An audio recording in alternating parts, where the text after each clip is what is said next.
Good morning, all. To my far right, Mr. Gareth Rhodes. To my immediate right, Dr. Howard Zucker. To my left, Melissa DeRosa, Secretary to the Governor. To her left, Robert Mejica, Budget Director. Today is day 326. But in many ways, today is like day one. Interestingly, today is the one-year anniversary of the first case being found in the United States, first COVID case. 1 year ago today, it was in Seattle, Washington. And today, 1 year later, it's like day one because we start with a new president, President Joe Biden, and it thrills me to say President Joe Biden and Vice President Kamala Harris. I'm very excited about the president and the change for this nation. This is going to be a different country. It's going to be a country that needs healing, needs direction, needs a new agenda. But Joe Biden is the right person, I believe, for this time. I know him many, many years. He's been a great friend to me personally, and I've tried to be a great friend to him, good days and bad days. He's been a great friend to New York State. He's been with us on many projects that we've done, many important milestones here in New York. He helped make possible when he was vice president. He was in many ways our go-to person during the Obama administration. If I needed to cut the federal bureaucracy and get something done, the vice president was always there, and his team was always there. And many of his team as vice president are now his team, obviously, as president. So it's exciting. It really is exciting in many ways. I'm also excited about the rescue plan that he's laid out. It's what the nation needs. By the way, it's what the governors had been arguing for the past year, state and local financing, which is very important. As I said in my budget yesterday, it's now very important that New York gets its fair share of state and local, and we're going to fight very hard for that. But Joe Biden, to his credit, put it in his plan, $350 billion for state and local financing. Now it will go to the Senate and go to the House, and they will carve up that 350, right? They'll divide. What does New York get? What does California get? What does Florida get? What does Texas get? So we have to make sure in that process New York is represented. But he put the plan on the table that he said he would. So all good news and a new day and a new sense of hope and a new tone and a new spirit, a more loving and healing and uniting presence in Washington. And the president sets the tone. You know, the president is not just another person on Twitter normally. People look to the president. People listen to the president. The president is a leader. He is a tone setter. And when he is strong enough to use words like love, like healing, that's a special person. Because it's hard to show your soul that way. It's hard to be that honest and that authentic. And that's who Joe Biden is. I didn't go to the inaugural because my first job, my first priority is governor of the state of New York. Law enforcement had warned that there could be demonstrations at state capitals by supporters of former President Trump. I think it's the first time I said that. I don't like to call out the state police, and we've called out the state police for today, call out National Guard in what could be a dangerous situation. I don't like to call out any public servant to handle a situation without my being willing to stand next to them in that situation. It's my own personal prerogative and my own style, and I call out public employees for dangerous situations, but I'm always there standing next to them. So I didn't want to go to the inaugural and have troopers and National Guard dealing with demonstrations in front of the Capitol. We know how violent these demonstrations can be. We all watched what happened in Washington, so I didn't want to take any chances. As it turns out, the demonstration in New York was, I think it's fair to say, less robust than anticipated. I just took a look. There was reportedly one protester. I just took a look outside. I couldn't find the protester. But the protest didn't materialize here in New York.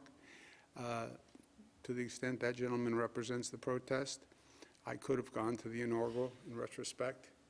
I have full capacity in my team, and I believe Melissa DeRosa and Robert Meek and Gareth Rhodes and Commissioner Zucker could have handled the situation. But better safe than sorry. But it's a new day, and it's a happy day. Overall, today, statewide positivity, 6.8%. Number of tests, 185,000. Statewide deaths, 185. Families that are grieving today, and we grieve with them. 400,000 deaths in this nation. And it didn't have to be. It didn't have to be. If we had learned the lessons from COVID in the spring, if it hadn't been politicized the way it was, if the government was more competent, it did not have to be 400,000 people. We learned many of these lessons, or we should have learned these lessons if we were smart and we were quicker, because we knew what happened in the spring and we knew what was going to happen. But our leaders, our government failed to make the adjustments. Our political system failed, and people died. Statewide hospitalizations up 37, ICU up 7, intubations up 5. When you look across the state by region of percent hospitalized, Finger Lakes is still right up there. Finger Lakes, that number is not going to change until the Finger Lakes changes that number. I don't know what else to say to them. They're getting, their positivity rate had been among the highest. The hospitalization rate is among the highest. That means more people are going into your hospital. Your nurses and doctors are working harder. That means more people are going to die. That means more elderly people are at risk, and it's a function of your behavior. At one point in life, it's up to you. It's up to you. It's a function of your behavior. Mohawk Valley and Long Island, which is new to the list and concerning, but that's the top 3 places in the state in terms of percent of hospitalization. Positivity, Mohawk Valley and Long Island. Finger Lakes is not in the top 3, and I hope that remains, but Mohawk Valley and Long Island have the highest positivity. You look at New York City, the Bronx, and then look at the variance between the Bronx and Manhattan. Double the positivity rate. Queens, Brooklyn, and Staten Island. The period we're in now is a foot race between the vaccine, how many people can you get vaccinated, which is becoming more and more a question of how fast can you produce the vaccine, and how quickly is the infection spreading. Right now, the vaccination rate is a function of the supply, as you'll see in a moment.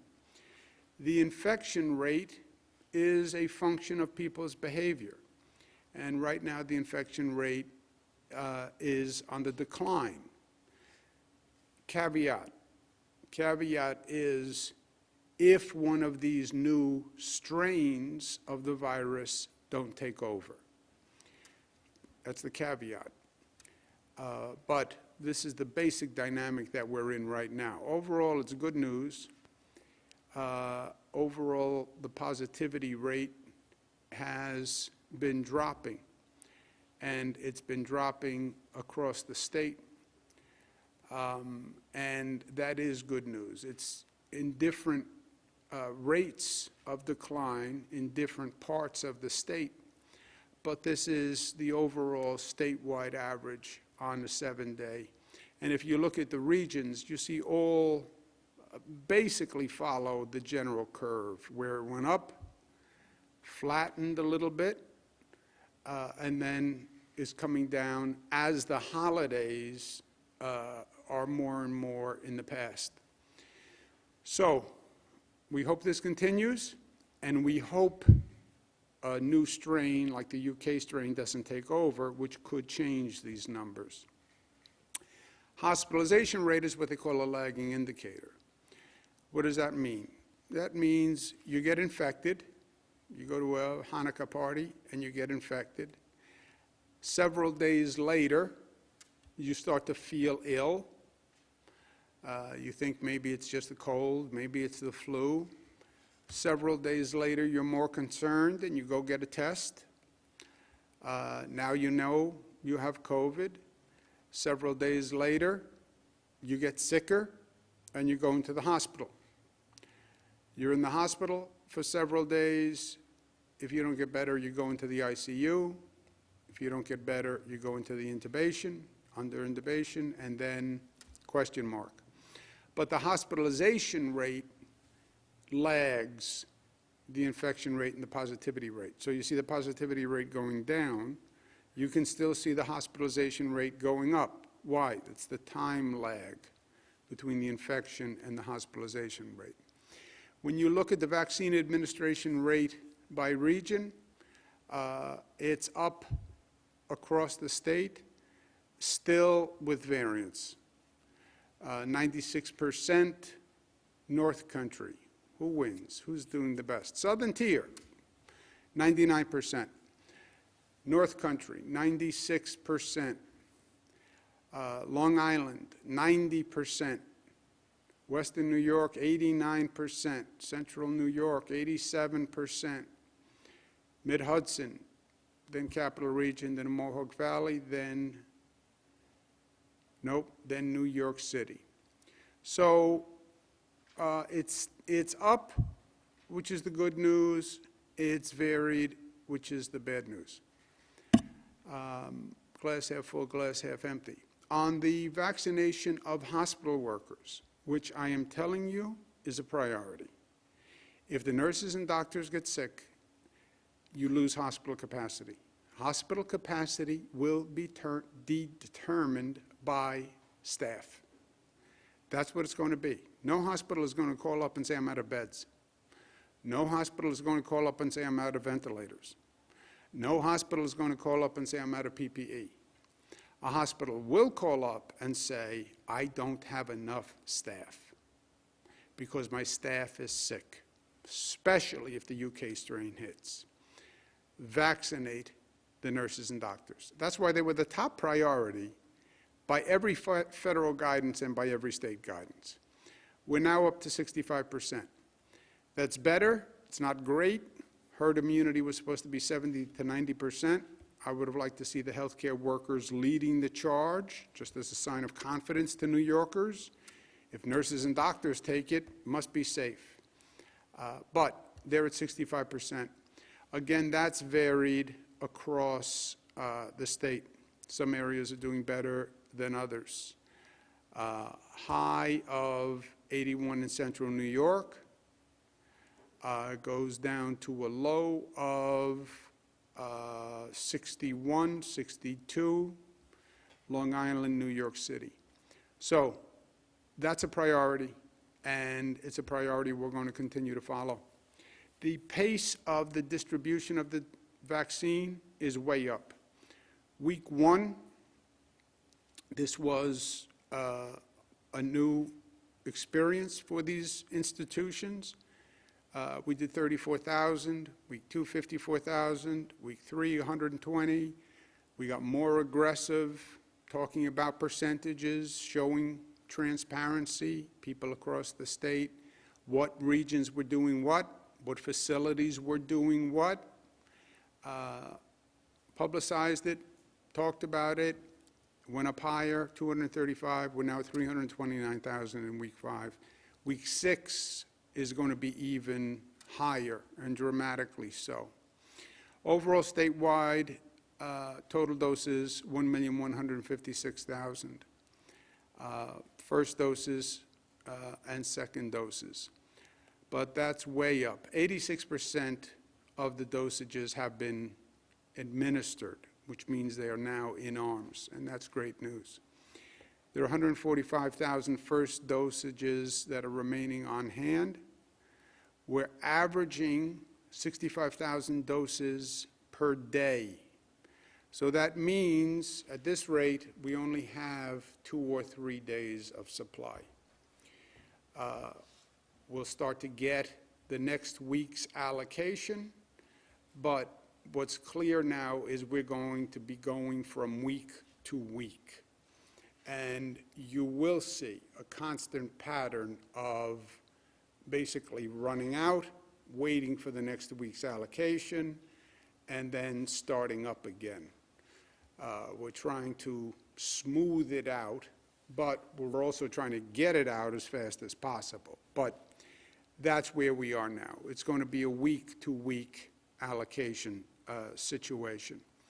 And at this rate, we're going to be out in 2 days. We're going to have to start to move the next allocation quickly. We have 1,200 vaccine distributors around the state now. It's a very large network of distributors. We also have other distributors who are ready to come online, who we have prepared to come online. Frankly, the 1,200 distributors are more than we need right now. We have more of a distribution network than we have product, so to speak.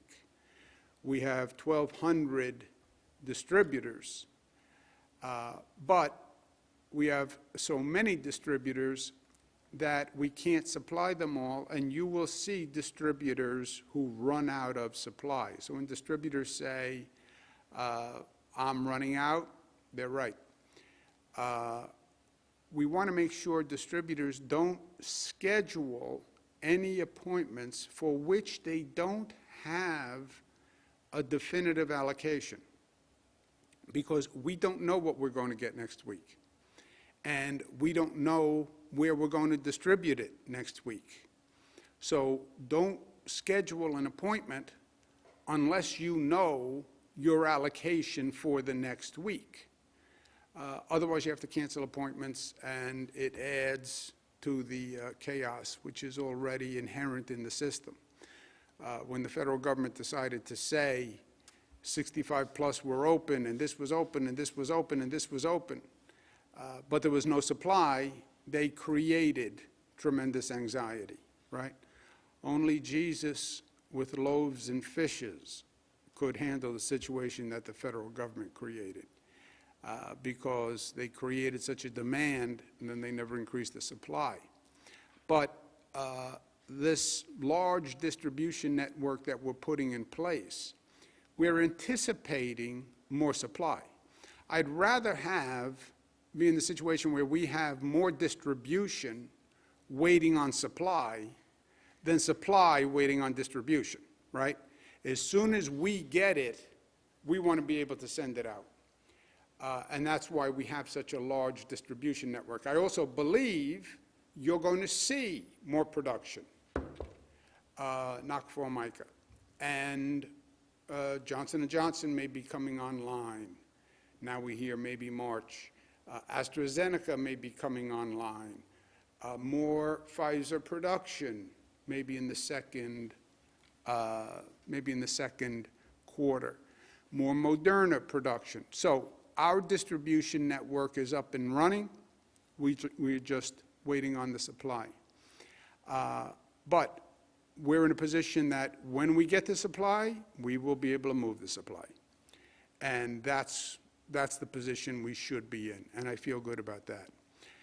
What else is happening is, as we move allocation faster, the vaccines are becoming more scarce and harder to find. Fairness becomes more important, all right? Because now you're getting down to, we only have a very few vaccines that we're allocating because so many are going out the door. Fairness is important, and I want to remember where we are in general. There are three groups that are now eligible: the healthcare, nurses, doctors, patient-facing staff, therapists, etc. Healthcare. You then have what's called 1B, essential workers, police officers, firefighters, public safety officers, transit workers, grocery food, teachers. That's 1B. And then you have 65 plus, just general members of the public who are 65 plus. Why? Because older people are more susceptible to COVID. Those are the three categories that are open. I want to keep it fair among those three, right? So healthcare workers, there are about 1.3 million who haven't been vaccinated. That's about 21% of the eligible universe. Essential workers, there are about 1.7. That's about 27% of the eligible universe. 65 plus, it's 3.2 million people. That's 52% of the eligible universe. Theoretically and ideally, if you had 100 vaccines and they said, how do you distribute those 100 vaccines fairly among these eligible individuals? You would say 21% go to the healthcare workers, 27% go to the essential workers, and 52% go to 65 plus. That would be fair among those eligible people. And that's what we're trying to do to the extent practicable, okay? The way we distribute it is we distribute it by region. A region gets an allocation. The region's allocation is based on a pure percentage of their population. If a region is 14% of the state's population, they get 14%. It is then goes to the provider network. The provider network is in two parts. One is the governmental, the public side, and they basically operate the local health department, county department of health, city department of health. That's what they run. If they have a public hospital, they run the public hospital. The private sector runs the majority of the providers: hospitals, pharmacies, federally qualified health community facilities. The hospitals, to give you an idea, in this state, we have about 200, roughly. We have about 15 public, and the rest are all private.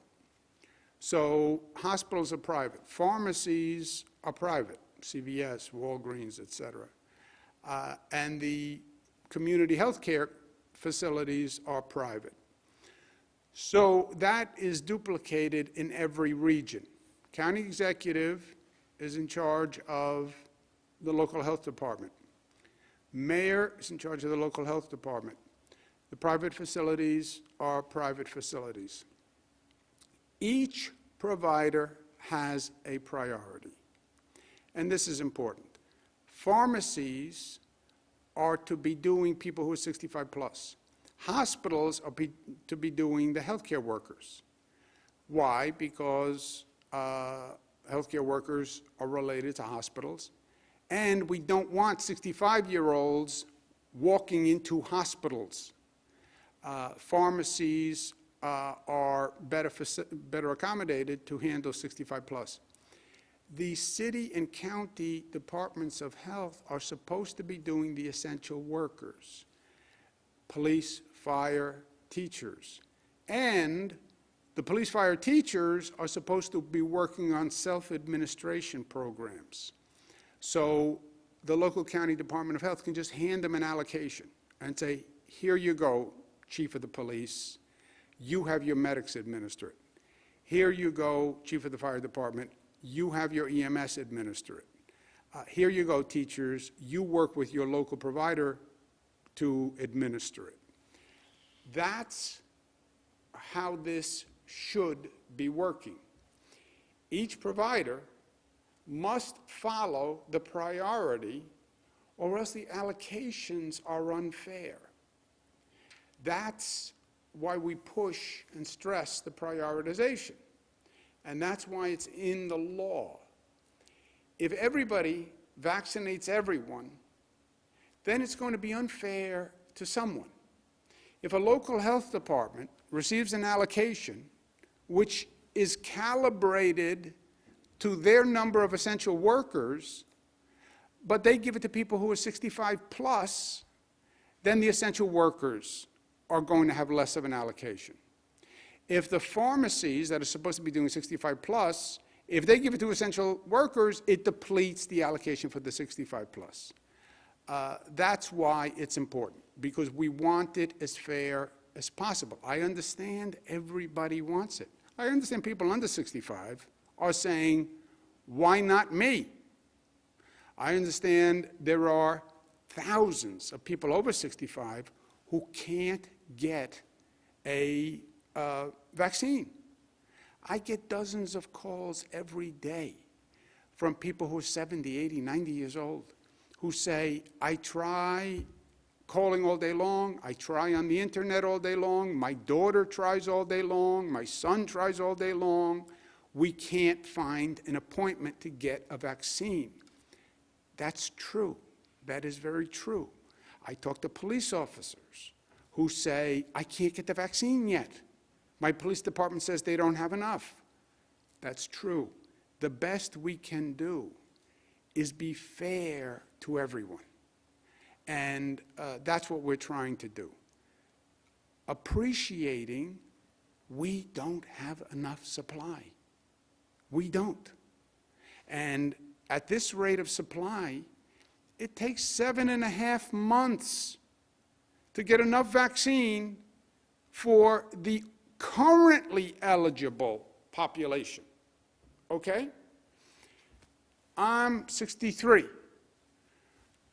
I know I look a lot older, but I'm only 63. I'm not eligible. At this rate, I'm not going to be eligible for 8 months, because the current eligible population, it's going to take us 7.5 months to get to them. So I get the frustration. But I want to at least be able to say we were fair with what we had.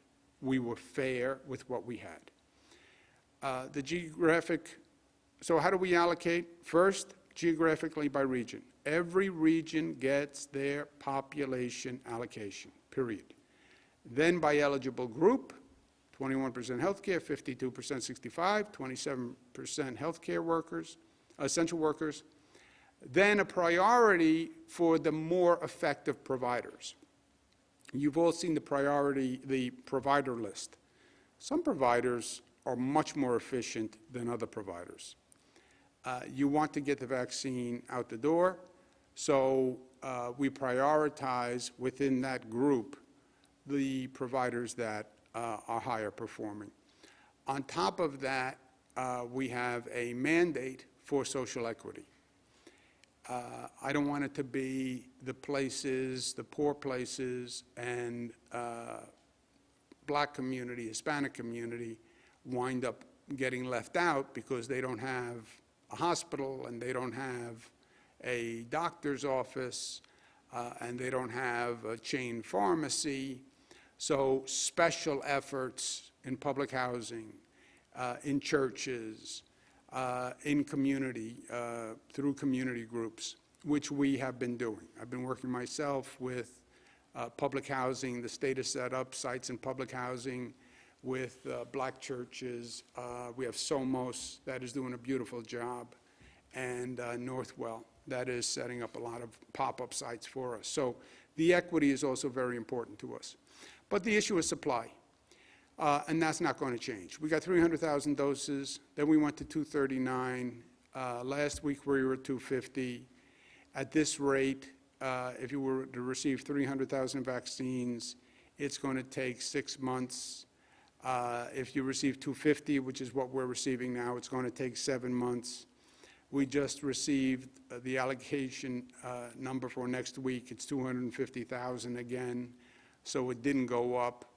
I urge the President to do whatever he can to increase the supply. The Pfizer and Moderna drugs cannot sell by law to a state. I tried. Apparently, they only have what's called an emergency authorization use, an EAU. They're not licensed to sell. It's a very limited federal approval.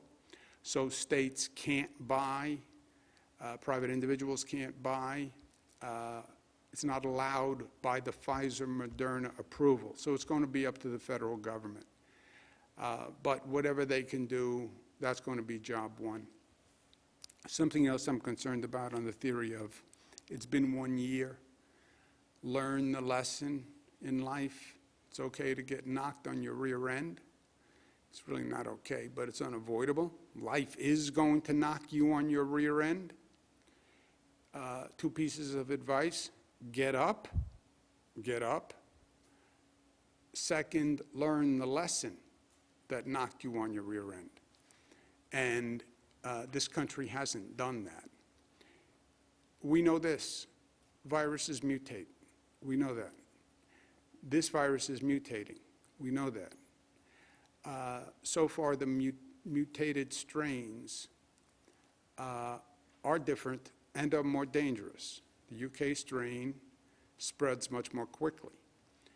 CDC casually mentions that the UK strain can take over by March, in which case you'll see our infection rate go like this. And then you'll say, why didn't we vaccinate the nurses and doctors? There's a South African strain that may or may not be more lethal. There's a Brazilian strain that may or may not be more lethal. We're seeing the UK strain spread. We have 2 more cases linked to the Saratoga Spring spread and 2 cases in Suffolk County. Wadsworth is testing. We have not found the South Africa strain or the Brazilian strain in New York. I believe it's just a matter of time. And I believe it's just a matter of time until there is a strain that is much more lethal. And unfortunately, I believe you have to anticipate a strain that is vaccine resistant. It is almost a matter of probability. When we talk about these strains, there are dozens and dozens of mutations. Probability suggests there will be a strain, there will be a mutation that is vaccine resistant, as frightening as that sounds. The flu mutates every year. There's a new flu vaccine every year. There could be a strain that requires a new vaccine. That's a possibility. And we've done so much vaccine work, it's also possible that we could come up with a quick new vaccine. But you then have to administer that vaccine all over again. So you are playing right now Russian roulette with this virus. You know it's mutating around the globe. Why are we still allowing international people to fly into our airports without tests? Why would we do that? 1 year later, why don't we learn the lesson of a year ago? How did New York wind up in this situation? It flew here from the UK.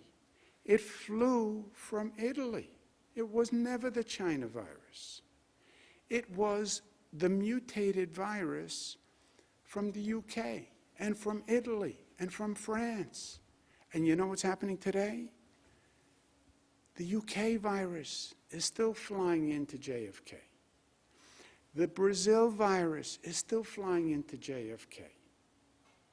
Why?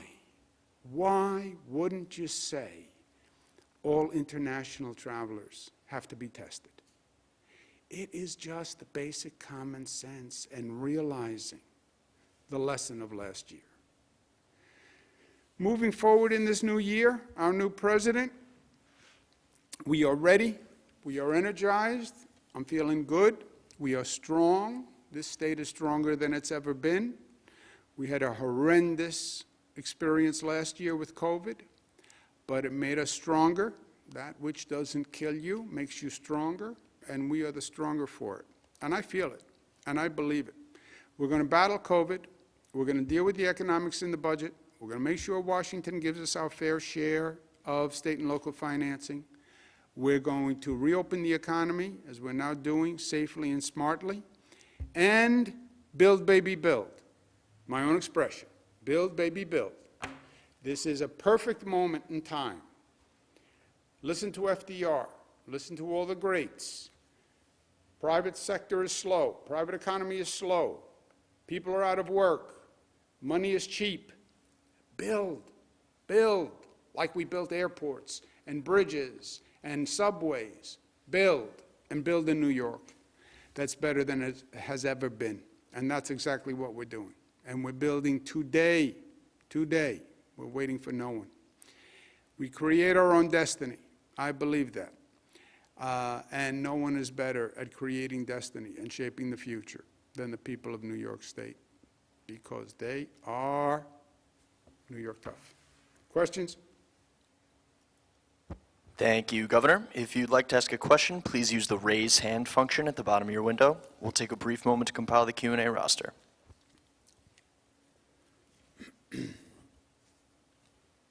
Governor, your first question comes from John Campbell of Gannett. John, your line is now open. Please unmute your microphone. Hi, Governor. You've heard you speak many times about the importance of vaccinating Black and brown communities and historically disenfranchised communities.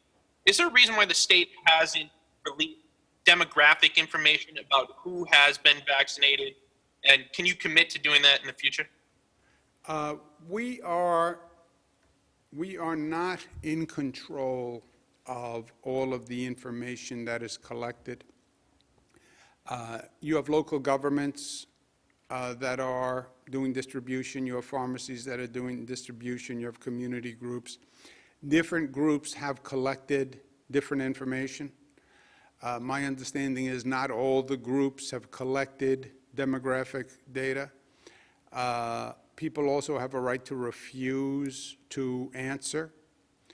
But we are putting together as much information as we can. And as we get it and confirm it, then we make it available. I mean, I've made available, you know, John, you're damned if you do, you're damned if you don't. I put out all this information the past few briefings. Here's the distribution by region. Here's the distribution by hospital. Here's what St. Rose did in Buffalo. And then reporters say, oh, you're giving out information on St. Rose in Buffalo. You're picking on them, you know. But so, yes, information that we get that is correct, we will give out. Right now, the only information I trust, frankly, is the regional information. Next question, operator. Governor, your next question comes from Jeff Cole at WWNY-TV. Jeff, your line is open. Please unmute your microphone. Good afternoon, Governor. I just listened to the formula on how vaccines are distributed. Something doesn't seem to be adding up for Jefferson County, and I'll explain. Jefferson County requested 400 to 1,000 doses last week and got none. Samaritan Medical Center in Watertown asked for 2,000 doses this week and learned it'll be getting none. And to date, County Public Health here in Jefferson County has done 290 doses, and they admit that's very, very low. So county officials are concerned that the difficulty in getting doses is due to those resources going to state-run clinics, bypassing counties and hospitals. So my question, are counties without a state-run clinic inadvertently getting shortchanged? Are they not getting their fair share? Could something change, or are residents here expected to drive 70 or 90 miles away to Syracuse or Potsdam to a state-run clinic to get a shot? Thank you. Yeah, Jeff, let's make sure we understand the rules. I'll ask Gareth if he has any additional information. A hospital asked for 2,900. That's irrelevant. I, as governor of New York, am asking the federal government for $1 million next week. I'm asking for $5 million. I'm asking for $10 million. It's irrelevant. They give me an allocation. It's irrelevant what a hospital asks for. They give me an allocation. We then say, by region, here is your fair allocation as a percentage of population. Broken down within that, 52% has to go to people who are 65 plus, and the providers who are providing for the people who are 65 plus, roughly. 27% to the essential workers and the providers who are providing to the essential workers. 21% to the healthcare workers and the providers who are providing to the healthcare workers. So hospitals are doing the healthcare workers. County government is supposed to be doing the essential workers, or city government. The pharmacies, mass vaccination sites are doing the 65 plus. That's the allocation. If we have distributed the allocation for the essential workers, then you don't get the allocation from the 65 plus. 65 plus have an allocation and a group of providers who do that. Healthcare has an allocation, a group of providers that do that. And the essential workers basically get from the local governments. If the local governments have been giving to 65 plus, that by definition is going to deplete the number that they have for essential workers. So it's a scarce resource, and we're trying to allocate it fairly. I don't know the specifics. Do you know anything about that? Sure, and we also track very closely the residence of the person who gets vaccinated, even if they don't get vaccinated in the county specifically. For example, more than 5,000 Jefferson County residents we know have received at least one dose of the vaccine. It's about 4.27% of the county's population, which, if you look statewide, is actually a fairly good percentage. And this, of course, we are very cognizant of that in some of these very rural communities, finding providers who are willing to offer the vaccine sometimes is more of a challenge. We're working through that, and to the extent we can add more of these sites in some of these rural communities, we will. But as the governor discussed before, really the issue here is supply. So when we have more supply, we can open up more sites and make sure that access is expanded into really all corners of the state. Next question, operator. And remember, the mass vaccination sites are primarily for 65 plus, which is over half of the population. And that's pharmacies, community-based facilities, and mass vaccination sites. Next question, operator. Governor, next up we have Lisa Colangelo from Newsday. Lisa, your line is open. Please unmute your microphone. Hi, how are you? How are you, Lisa? Very good, thank you. You said distribution sites should not make more appointments than supply. So I'm wondering about the mass state sites, because we're hearing from people whose appointments were canceled at some of those sites because of supply, and then they have to start all over again to get an appointment. So how should those be handled? How can that be handled differently? You're not talking about Stony Brook, are you? Maybe. Uh-huh. Well, that's different. Melissa knows that answer. So there have been no cancellations of any appointments at any of the state-run sites. We were incredibly conservative with the number of appointments that we set up there. We, as the governor said, took the approach of get it up and running, and then we know we can scale up very quickly in case we get an influx from the feds. We can take Javits from 1,000 a day to 10,000 a day like that. But we're going to only do 1,000 for a day. And for the next few weeks, as it's been scheduled out, we are confident that we have scheduled appointments for which the vaccine we are going to have, because we did it at such a low, manageable level. So other than Stony Brook, where there was the issue earlier with the link that's currently under investigation by the Inspector General, and a couple of the other sites where the links had been shared prematurely, and we went over that last week, there have been no state appointment sites that have been canceled. Lisa, Stony Brook was a fraud situation. Stony Brook was a link to a Stony Brook site that somebody stole and disseminated, and people were then signing up before the site was actually active. That's what happened there. That was just a scam and a fraud. And people did sign up to the fraud, but that was never operational, that site. I understand that they signed up and then there was no appointment, but they signed up to a stolen site. Next question, operator. Next, we have Kesha Cluckley from Bloomberg. Kesha, your line is now open. Please unmute your microphone. Hi, Governor. Just a quick question. Are there any regulations or rules in place stopping people from going to other vaccination sites that are outside their region? We've heard of some cases of people maybe traveling outside of more populated regions to less populated regions to try to get the vaccination? Yeah, I don't believe so. Maybe the assembled panel does. I don't believe so. I know you have people who are desperate, Keisha, and who literally will shop sites all over. I know we have people who go to state sites that are 2 hours away to get a vaccine. I know we have a lot of people in the Buffalo area who go to Rochester to get vaccines. I don't believe there are any, well, by definition, there are no state sites, right? Because if you're a resident of the state, you're eligible. But does anyone know if there are local sites that? No, the governor's correct. The state-run sites are open to anyone as long as you're a New York State resident.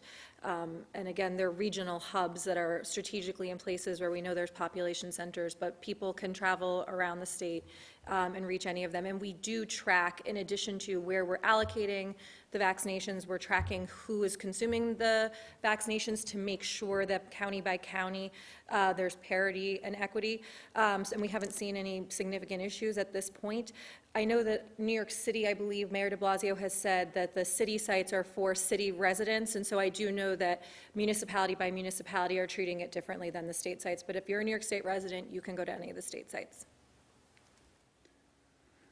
Next question, operator.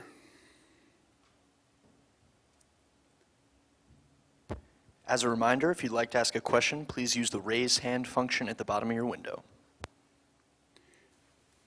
Raise hand. I have a question.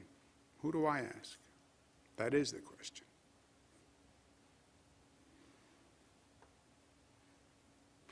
Anyone else, operator?